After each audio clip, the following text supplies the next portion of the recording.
What's happening, guys? Welcome to tonight's episode of Wrestling Talk. Tonight, it's Fastlane.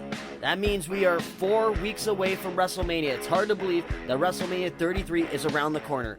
The card is shaping up. Tonight is really going to set the plateau for Monday Night Raw, what they're going to do for WrestleMania. And speaking of Monday Night Raw, there is talks that the Big Show versus Shaq match could be in jeopardy for WrestleMania. Because early this week, Shaq on his podcast, The Big Podcast with Shaq, stated that his match with the Big Show at WrestleMania 33 was probably not going to happen, and it wasn't his fault. The Big Show was out promoting the new WWE Jetsons movie. And while out promoting, it was brought up. People asked, hey, what about your match with Shaq? And he talked about it and how it's in jeopardy of taking place and how it's frustrating because this could be Show's last WrestleMania. Now, I'm not going to go into exact detail what the Big Show said, but here's basically the gist of it. It's a little frustrating because my contract ends February 2018. So I don't know what's going to happen between now and then. I don't know if there will be an opportunity for me next year at WrestleMania or not.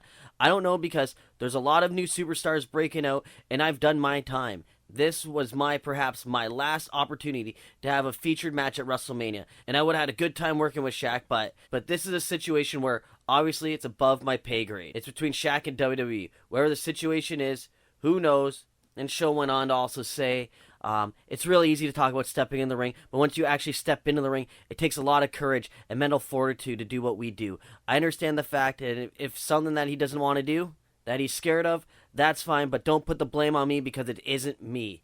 Like, I could see where the Big Show is coming from. I guarantee you it is frustrating because this could be his last WrestleMania. Like, look at the roster. There's a lot of guys coming up. Like, next year, I guarantee you Bobby Roode's going to be on the main roster. He will be at WrestleMania. Nakamura. The list goes on of how many great wrestlers are going to be on WrestleMania next year that there might not be room for the Big Show. But it kind of brings up an interesting point because, I'm going to ask you guys this question. Does anyone want to see this match? Like, to you, is this a WrestleMania match? Is this a WrestleMania moment?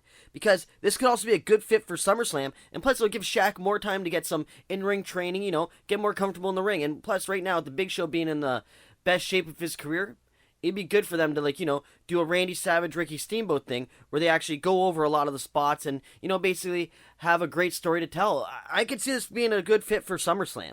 And B, could this be WWE's way of building up hype for the match? Like, to be honest, having Shaq on the card sells tickets. He's a draw no matter what he does. No matter how you look at it, Shaq is money. So, how do you think it's going to happen? Do you think this match will happen at WrestleMania? Do you want to see it? Leave a comment with your thoughts. Like the video, subscribe, keep tuning in to Wrestling Talk, and don't forget to check out the YouTube channel for Classic Chris, your home for everything Wrestling Talk, plus every match I called for my indie career, from the Neo Wrestling Federation, Crossfire Wrestling, Conflict Wrestling. Check them out. I'm Classic Chris, and this has been Wrestling Talk.